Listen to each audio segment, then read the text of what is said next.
The sister who stole my husband to steal a fortune, and what his will did to her. She wore my dead husband's ring to his own funeral. Front row. Black veil. Crocodile tears. And she actually thought, she was about to become a $400 million widow. She had no idea. Nobody in that church had any idea what was really in that will except me. And by the time the lawyer finished reading it out loud, my sister's face did something I will never, ever forget as long as I live.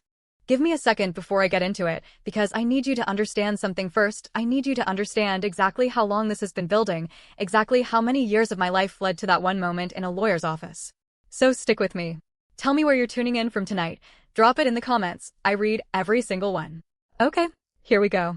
My name's Audrey. And for 30-some years, I was the quiet half of a matched set. I was a twin.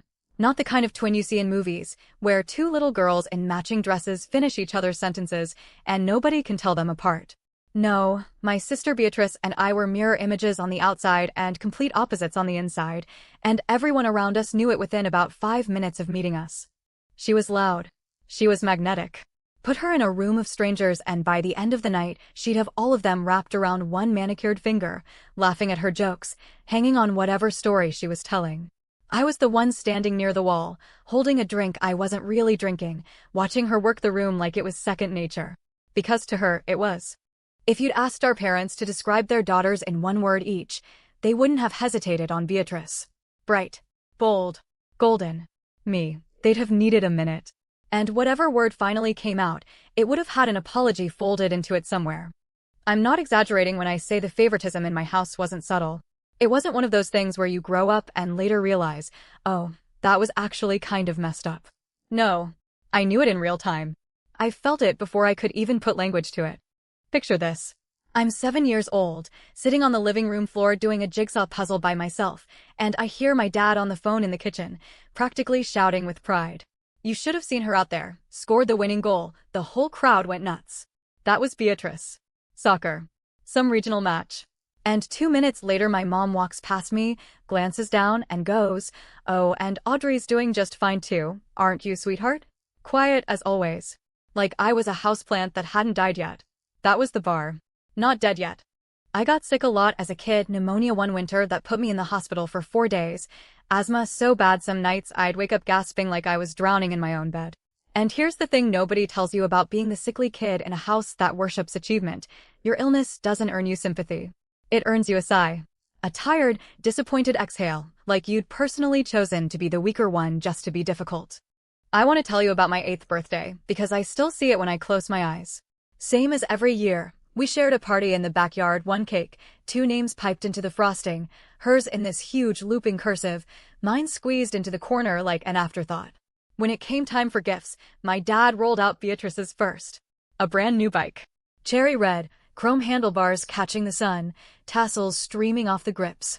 She screamed, actual joy, pure and unfiltered, and every kid at that party gasped like they'd just watched a magic trick. Then it was my turn. My mom came out holding a book. A poetry anthology, leather cover, gold trim on the pages. Beautiful, honestly.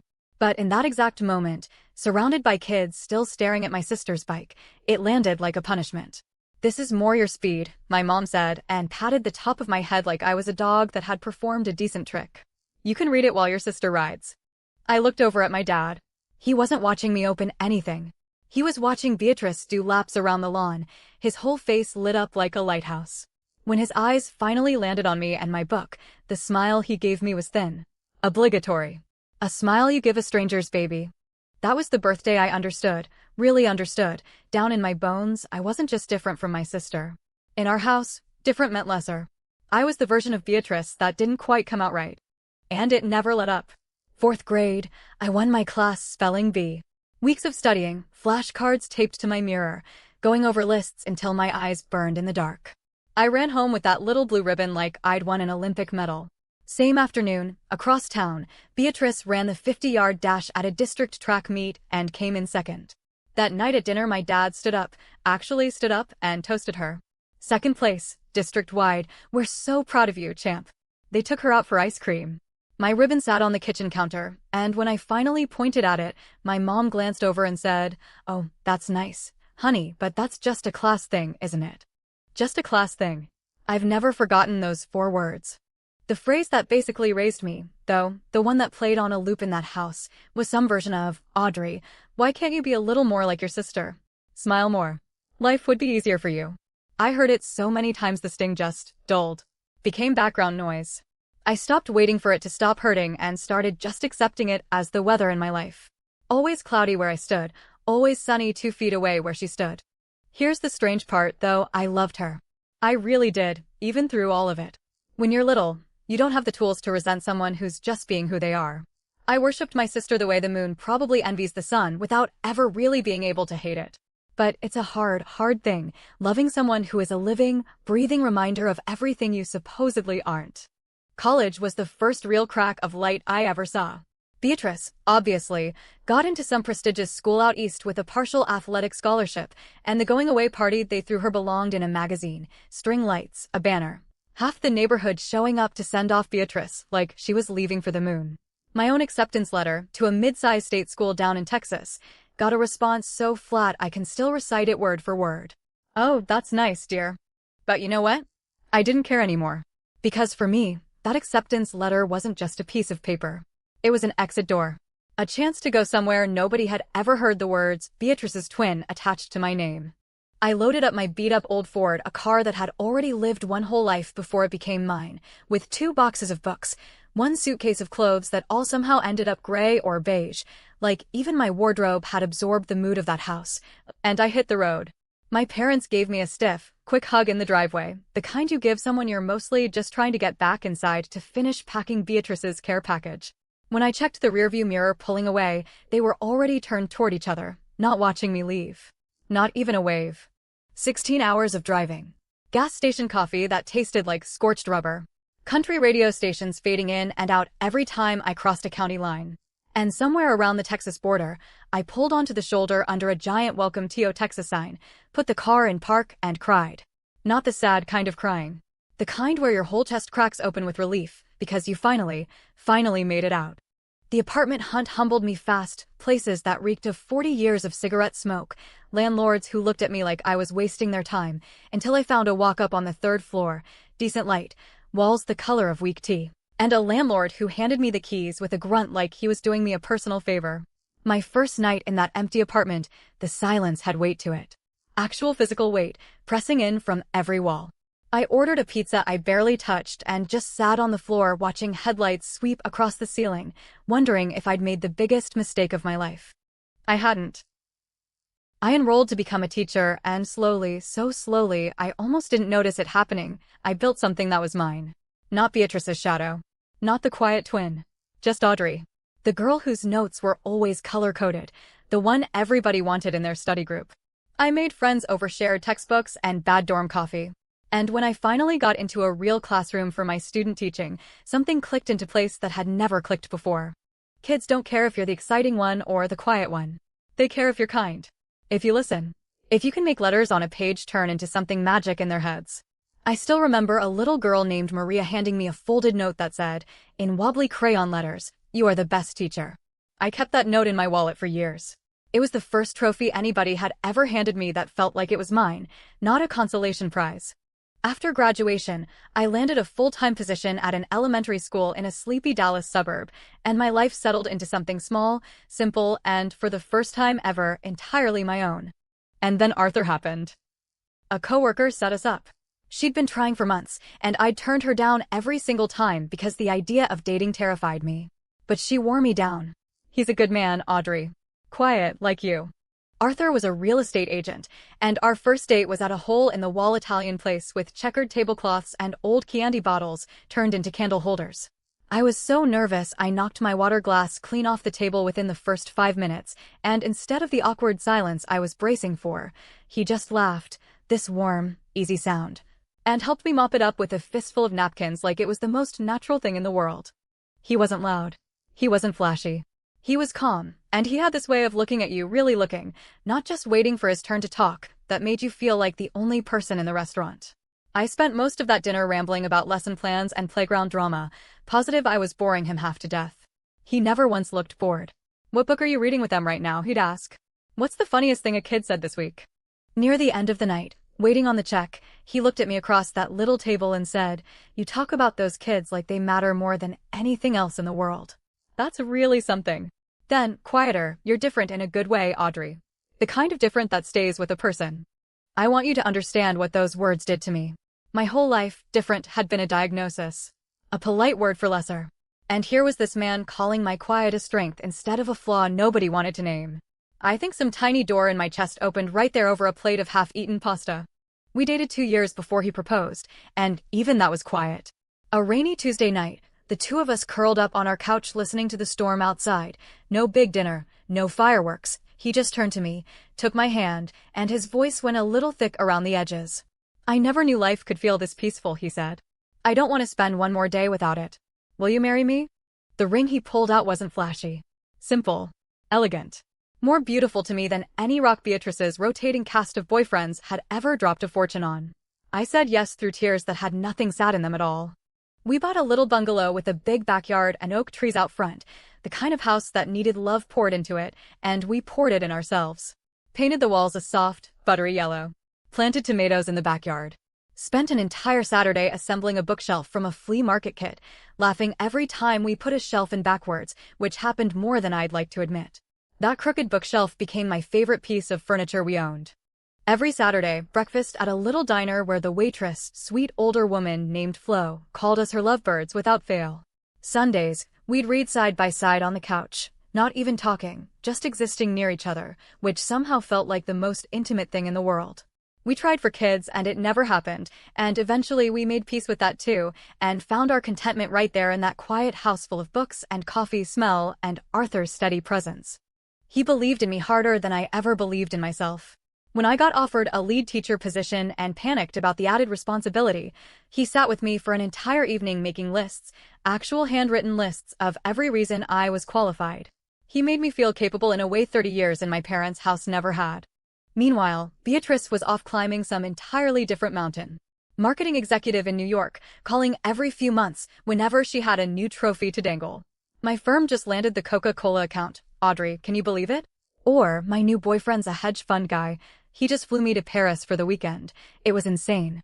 I'd offer up my genuine congratulations, and then I'd tell her about the reading program I'd started for my first graders, or the tomatoes coming in early that year, and I could practically hear her eyes glaze over 3 states away. "That's sweet, honey," she'd say, in a tone that mixed pity with something close to contempt. "As long as you're happy with your little life." Here's the thing though, her jabs had stopped landing years ago, because I actually was happy. My life wasn't magazine material. It didn't need to be. I had a man who loved exactly who I was, a job that mattered, a home full of quiet joy. I didn't need Paris. I had everything I'd ever actually wanted, sitting right there in that yellow bungalow. For 10 years, I believed that quiet love of ours was unbreakable. I was wrong. And the way it started coming apart was so gradual I didn't notice the ground shifting until I looked down one day and realized the whole shoreline had moved without me. It started right around our 10th anniversary. Arthur began staying late at the office. An hour here, 2 hours there. "Big project," he'd mutter, kissing my cheek before disappearing into his home office. Within a few weeks, he was coming home after I'd already eaten alone, after the sun had already dropped below the tree line. I stopped smelling his coffee first thing in the morning because he was gone before I even opened my eyes. Our dinner table, the place where our whole relationship had basically been built, night after night of talking and laughing, went silent. I'd try to fill it, chattering about my students, and his answers got shorter. Distracted. "That's nice, honey," delivered to a spot somewhere past my shoulder. One night, I was practically vibrating with excitement. I'd finally gotten one of my most withdrawn students to read out loud in front of the whole class, a genuine breakthrough, and I made his favorite dinner, shepherd's pie, and waited. He didn't walk in until almost 9. Dropped his briefcase by the door hard enough that it echoed. Loosened his tie without looking at me. "Long day," he grunted, heading straight for the fridge. "I made your favorite," I said, keeping my voice light even though something in my stomach was already sinking. "Not hungry." He grabbed a beer and shut the fridge door. Didn't even glance at the table I'd set with actual candles. I stood in that kitchen with the story of my student dying on my tongue, and the silence that followed felt like it had physical mass.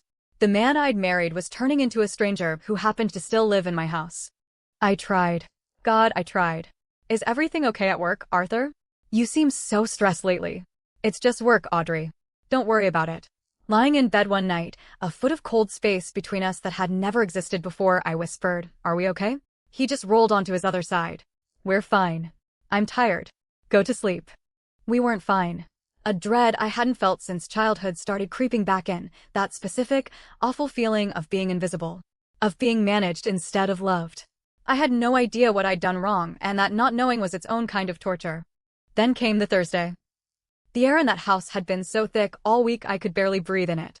Arthur had been a ghost for days, barely speaking, barely looking at me. I decided that night I'd finally force the conversation. I cooked dinner. Neither of us touched much of it. I finally set my fork down, and the small clink of it against the plate sounded, in that dead silence, like a gunshot.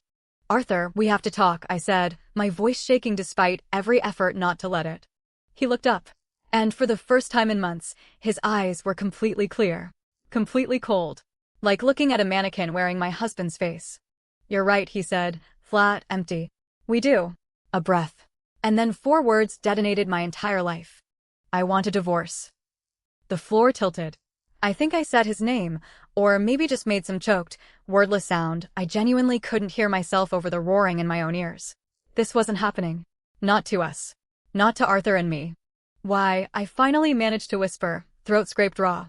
"What did I do?" "It's over, Audrey." Stone. Absolute stone. He wouldn't give me a single reason. Just repeated it, over and over, like a verdict he'd already decided didn't need explaining. And that's when the doorbell rang. A bright, cheerful little chime, so obscenely out of place in that moment it felt like a sound leaking in from a completely different universe. I sat frozen while Arthur calmly wiped his mouth with his napkin, stood, and walked to the front door like we hadn't just detonated a decade of marriage. I heard the lock turn. The door swing open. And then, the sound that still visits me in nightmares. The confident, triumphant click of high heels crossing my hardwood floor. Beatrice walked into my dining room like she owned the deed to the house. Red dress. Not a hair out of place. That wide, satisfied smile I'd seen 1,000 times growing up, the one that always meant she'd won something and wanted the whole room to watch her collect it. She walked straight up to my husband, and looped her arm through his like it was the most natural gesture in the world. He didn't flinch. Didn't pull away. He just stood there, a statue wearing a stranger's face. She looked me over, my simple clothes, my tear-streaked, stunned expression, and her smile widened into something cruel. "Arthur and I are getting married," she announced, voice dripping with a satisfaction that made my stomach flip. The floor genuinely disappeared out from under me. I grabbed the edge of the table just to stay upright. My sister. My husband. The 2 people I trusted most in the entire world, standing there together, having apparently orchestrated the exact moment to destroy me. I looked between her gleeful face and his empty one, searching for even a flicker of "this is a joke." There was nothing there. Just Beatrice's voice, sweet as poison, twisting the knife one final time. "You've always lived in my shadow, Audrey," she said. "I think it's time you just stayed there." The weeks after are honestly a blur, gray, foggy, like I was watching somebody else's life happen from behind glass. Arthur wanted the divorce done fast, and I had absolutely no fight left in me to slow it down. A thick manila envelope showed up by courier the very next morning. His lawyer, cold and clinical over the phone, laid out a settlement that was, weirdly, generous, more than half our savings, straight to me. At the time I assumed it was guilt money. I signed every page without really reading it. I just wanted it over. Leaving that house was its own kind of amputation. Every object was a landmine. Packing up my books, I found an old anniversary dinner receipt he'd been using as a bookmark for years. In the closet, his old worn sweatshirt, the one I used to steal on lazy Sundays. Every single item was a fresh stab. I hired movers so I wouldn't have to face him one more time, left the house key on the kitchen counter, and walked out without a single look back. 10 years, gone in one afternoon. I found a soulless little apartment across town in a building where nobody knew my name, and for an entire month the moving boxes sat there, unopened, like a fortress I couldn't bring myself to dismantle. I called in sick to school, told them it was the flu, because the truth was I couldn't stand the idea of my coworkers' sympathetic faces, let alone the innocent, happy faces of my students. I just sat on plastic-wrapped furniture, staring at a beige wall, day after day. My friend Carol called constantly. I let every single one go to voicemail. What was I even supposed to say? How do you explain a betrayal this specific, this engineered, this deep? Meanwhile, Beatrice was throwing herself a victory parade. A well-meaning friend sent me a screenshot, Beatrice and Arthur clinking champagne glasses on some ocean view balcony, captioned, "Finally, with my true soulmate." I threw up. Deactivated every social account I had that same afternoon. I could not take one more photo. About a month into hiding from my own life, I ran out of groceries and was forced outside, hair unwashed, same sweatpants 3 days running. Fumbling with my keys at the curb, a sleek black Mercedes pulled up. My stomach dropped before my brain even registered whose car it was. Beatrice stepped out looking like she'd walked straight off a magazine cover, cream pantsuit that probably cost more than my monthly rent, blonde hair catching the light like she'd rehearsed the entrance. Her face broke into a bright, entirely fake smile. "Audrey," she called, cheerful, like nothing at all had happened between us. "How have you been?" I stood there clutching a single grocery bag, milk, bread, a can of soup, feeling about 2 inches tall under her polish. "What do you want, Beatrice?" I asked, voice raspy from disuse.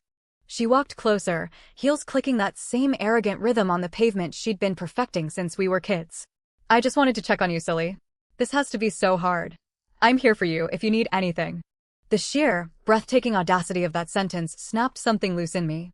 The numb fog I'd been living in for a month started burning off, replaced by an anger so hot it actually shook my hands.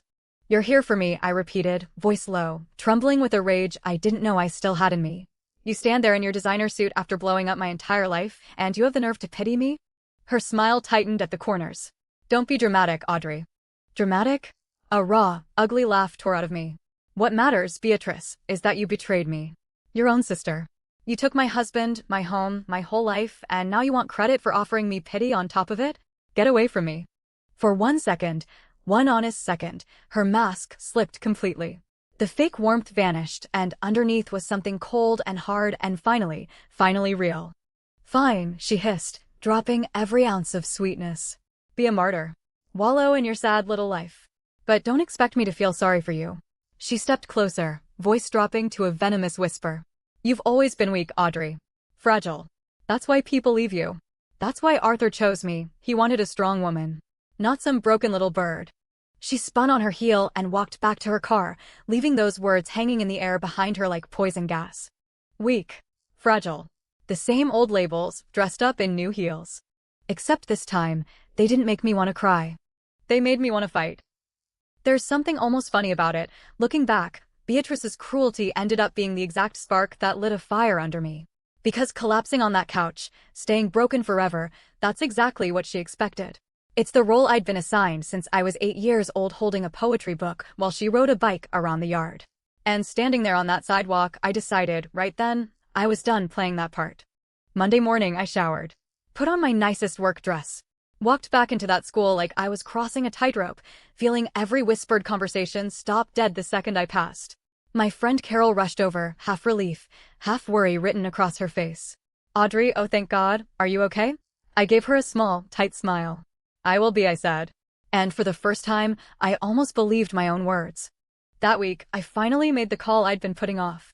Found a therapist, a woman named Dr. Evans with a plush couch and an even gentler manner. My first session, I sat there twisting a tissue in my hands for a full 20 minutes without managing to speak a single sentence. Then the dam broke completely, and I told her everything. Being the shadow twin. My parents. Arthur's quiet love and his brutal, public betrayal. Beatrice's triumphant smile in my own dining room. I cried until there wasn't a single tear left in me. Dr. Evans just listened, patient as stone, and when I finally wound down, she said something I've carried with me ever since. "Audrey, you've spent your whole life living inside other people's definitions of you. Maybe it's time you started writing your own." It wasn't a magic fix, but it was a start. I kept going back, week after week, slowly untangling knots that had been tied since I was a kid. One evening I saw a flyer at the library for a book club, and the old Audrey, the fragile one, the one Beatrice loved to describe, would have crumpled it up without a second thought. The new Audrey took a photo of it with her phone. The following Tuesday, I walked into that library meeting room, heart absolutely hammering, planning to just sit quietly in the corner and listen. Somewhere in the discussion, I actually disagreed with a point somebody made, and before I could stop myself, I said so out loud, voice barely above a whisper. Every head turned toward me, and instead of the dismissal I braced for, a woman across the table smiled. "That's a really interesting take. I hadn't thought about it that way. Small thing. Tiny even. But it felt monumental." I was making friends. Finding my own voice, for the first time in my adult life, on ground that had nothing to do with Arthur's love or my parents' approval. Something entirely mine. 3 months passed like that. My life carved out a new, fragile rhythm, teaching, therapy, book club, actually sleeping through the night again. The ache was still there, sitting in my chest like a low hum, but it stopped being the only thing I could hear. And then, on an entirely ordinary Tuesday afternoon, everything got appended a second time. I was in my empty classroom after the final bell, tidying up my desk, when my cell rang, unknown number, local area code. I almost let it go to voicemail out of habit. Something made me answer instead. Hello. May I speak with Ms. Audrey Carter? A man's voice. Professional. Somber in a way that made the hair on my arms stand up immediately. This is she, I said, unease already curling in my stomach. Ms. Carter, my name is David Allen. I'm an attorney with Allen and Associates. I apologize for the unsolicited call. I'm phoning regarding your ex-husband, Arthur. My blood went cold. Why on earth would Arthur's lawyer be calling me? Is everything all right? I asked, voice suddenly tight. There was a pause, the exact kind of weighted silence that precedes something terrible. Miss Carter, he said, gentle but firm, I'm very sorry to tell you that Mr. Jensen passed away suddenly last night. The classroom seemed to warp around me. Every color on every poster on every wall smeared together at once. What? The word came out as barely a breath. How? What happened? A heart condition, I'm told. It was very sudden. I'm terribly sorry for your loss. My mind was a hurricane of disbelief. Loss. He wasn't even mine to lose anymore. And yet the news hit like a physical blow to the chest. Why are you calling me? I managed to stammer. Mr. Jensen updated his will a few months ago, shortly after your divorce finalized. He left very specific instructions for me to reach out to you directly in the event of his death. There are some legal matters we'll need to discuss. But more importantly, Ms. Carter, he left a letter. One he was absolutely insistent would reach you. A letter. After all the silence. After all the cruelty. He had one more thing to say to me. When can I come in? I asked. We set a meeting for the following morning. I hung up the phone and just sat there in my empty classroom, the late afternoon sun slicing long shadows across the floor, and let it sink in. Arthur was gone. And he'd left me one last message from the other side of it. The next morning felt like moving through water. I don't remember much of the drive downtown, just the noise of traffic and the strange sensation that the rest of the city was still operating normally while my entire world had quietly ended. The offices of Allen and Associates occupied the 25th floor of a glass tower that smelled like money and polished wood. I sat in the waiting room in a leather chair, hands clenched so tightly in my lap my knuckles went white, staring out a floor-to-ceiling window at the city sprawled below, feeling impossibly small. What could he possibly have written me? An apology? An explanation? One last cruel twist of the knife? Eventually, a kind-faced man in his 60s, silver-haired, gentle in the way certain older lawyers manage to be, came out to greet me personally. David Allen. He led me into a corner office-lined floor-to-ceiling with bookshelves, gestured me into a chair across from his tidy mahogany desk. As I mentioned on the phone, he began, voice soft, Arthur made some very specific changes to his will recently. We'll go over the financial details shortly. But he was adamant about one thing above everything else. He reached into a drawer and slid a single plain white envelope across the desk. My name, Audrey, written across the front in his familiar, careful handwriting, the same script that used to fill birthday cards and love notes for over a decade. He insisted you receive this before we discussed anything else, Mr. Allen said. His final letter to you. Take all the time you need. My hands were shaking as I picked it up. I tore the seal, unfolded the single page inside, and forced my blurring eyes to focus on his shaky, familiar handwriting. If you're reading this, it means my time ran out. There are 1,000 things I owe you an apology for, and I don't have time for 1,000. So I'll just give you the one that matters. I'm sorry. I know what I did looks monstrous. Unforgivable. But you need to believe me, every cruel word, every lie, I did it to protect you. I had to stop and read that sentence twice. Protect me? From what? 6 months ago, I went to the doctor thinking I had bad heartburn. I didn't. It was my heart, cardiomyopathy, terminal. They gave me a year. Maybe less. My entire world ended in that examination room. And my very first thought was you. How do I leave you? How do I make you watch me get weaker and weaker? And then a colder, more practical thought hit me, what happens to you after I'm gone? Especially with Beatrice circling. Around that same time, the lawyer handling my late uncle's estate finally reached out. Beatrice had been buzzing about that inheritance for months, convinced it was some enormous fortune. For one hopeful second, I prayed she was right, that it might actually be a blessing that could secure your future. It wasn't. It was a trap. The estate was buried under more than $2 million in hidden debt. Beatrice had no idea. She only heard the word estate, and her greed did the rest. And that's when I saw the only way out. A terrible way. But the only one I could think of to save you. I had to make her want the debt. I had to make her want me. I had to push you away, Audrey. Break your heart, to protect your future. It was the single most vile thing I've ever done. Every cold word. Every night I stayed away. Every time I watched the hurt land in your eyes and did nothing to stop it, it was a knife in my own gut every single time. The night I asked for the divorce, the night she walked into our home like she'd already won, I have never felt so much self-loathing in my life.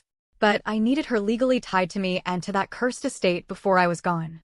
And I needed you completely, legally free of it. I've left you my life insurance and my 401k. It's not a fortune, but it's clean. It's yours. Enough for a real start, far away from her and far away from any financial wreckage. You deserve peace, Audrey. A life free of all of this. Please try to forgive me. Please know that in my own broken, terrible way, I never once stopped loving you. Not for a single second. Be strong. You're stronger than you've ever let yourself believe. With love, always, Arthur. I finished the letter and the entire room simply fell away. I couldn't get a breath in. Some raw, wounded sound tore out of my throat that I didn't recognize as my own voice. The letter slipped out of my fingers onto the desk. It was all a lie. The coldness. The affair.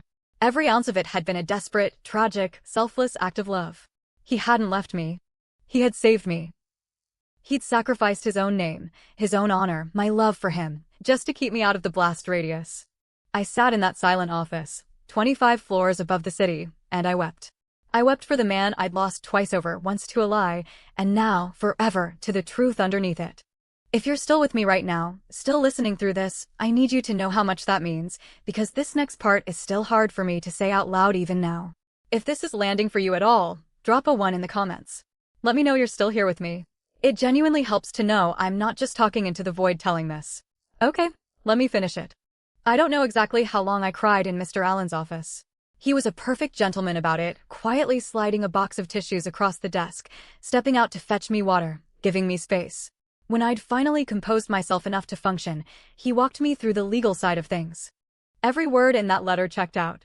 The divorce settlement had been deliberately structured to funnel every liquid asset to me while completely, legally severing my name from any future debts or holdings tied to Arthur's estate. That $2 million liability was now permanently attached to his name and to the woman who'd publicly claimed him as her fiancée, Beatrice.